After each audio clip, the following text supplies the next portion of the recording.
नमस्ते। चलिए आज आयुर्वेद की प्राचीन दुनिया की सैर करते हैं।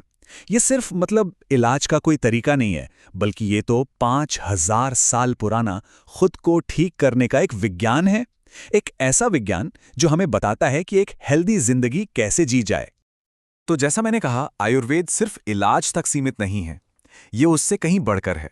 असल में ये जिंदगी का एक दर्शन है, एक फिलॉसफी। ये हमें सिखाता है कि जिंदगी को उसके सबसे शुद्ध रूप में कैसे समझा जाए। और ये मानता है कि जो परम सत्य है ना, वही हर चीज के होने का, हमारे अस्तित्व का मूल स्रोत है। अब ये देखिए, ये है सांख्य दर्शन का सृष्टि का नक्शा। ये दिखाता है कि कैसे कैसे ये पूरा का पूरा ब्रह्मांड बस एक ही स्रोत से निकलता है। पर सवाल ये उठता है कि इस इतने बड़े ब्रह्मांड की रचना का हमारी सेहत से क्या लेना देना है ना? तो आयुर्वेद कहता है जो ब्रह्मांड में है वही हमारे शरीर में भी है। चलिए देखते हैं कि इसका मतलब क्या है। तो हम बात कर रहे हैं आयुर्वेद की, और इसकी जड़ें आप सोचिए 5000 साल से भी ज्यादा पुरानी हैं।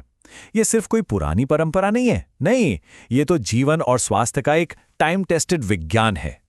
अच्छा, ये जो शब्द है ना आयुर्वेद, इसका मतलब ही इसकी पूरी कहानी बता देता है।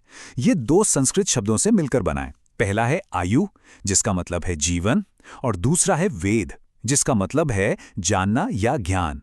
तो दोनों को मिला दें तो क्या बना? जीवन का विज्ञान। बिल्कुल, एक ऐसा ज्ञान जो हमें सिखाता है कि एक लंबी और हेल्दी लाइफ कैसे जी जाए।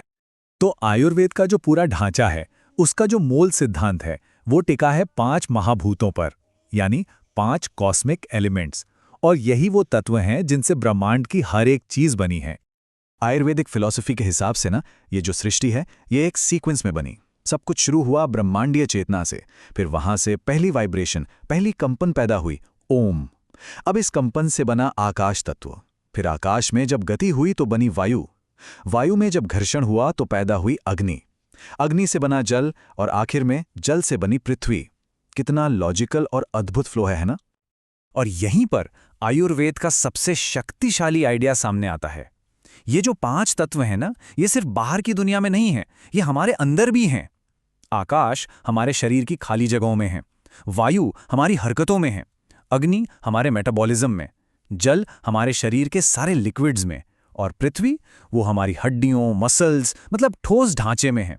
तो असल में हम इस पूरे ब्रह्मांड का एक छोटा सा मॉडल है, एक मिनिएचर यूनिवर्स।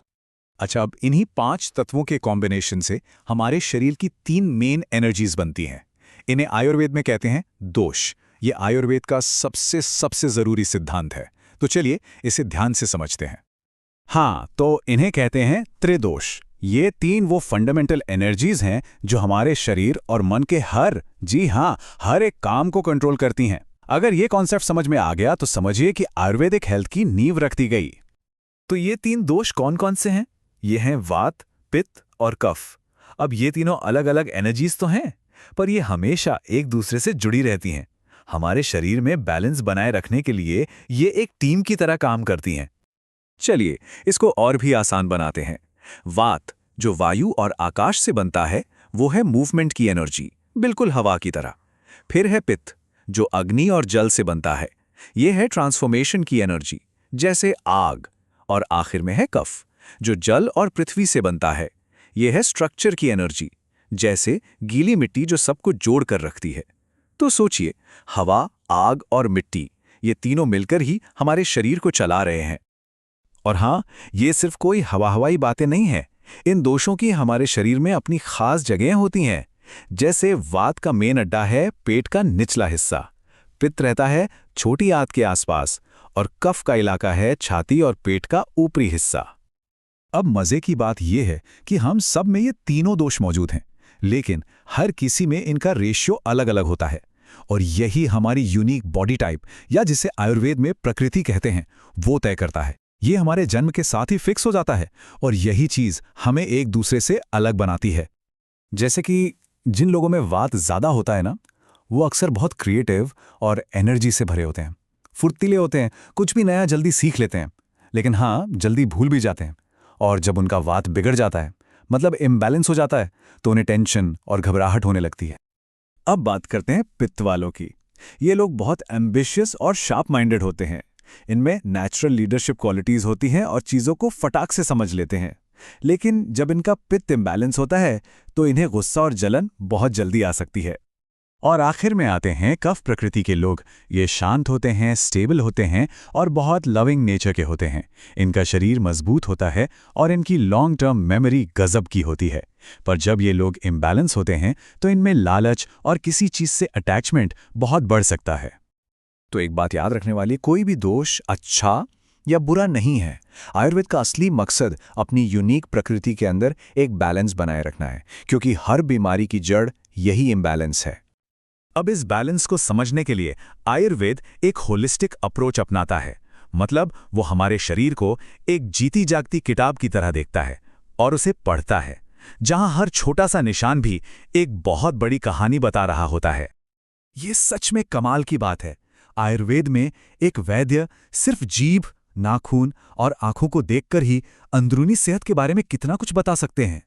ये सब हमारे शरीर के अंदर क्या चल रहा है उसकी कहानी के बाहरी सुराग हैं।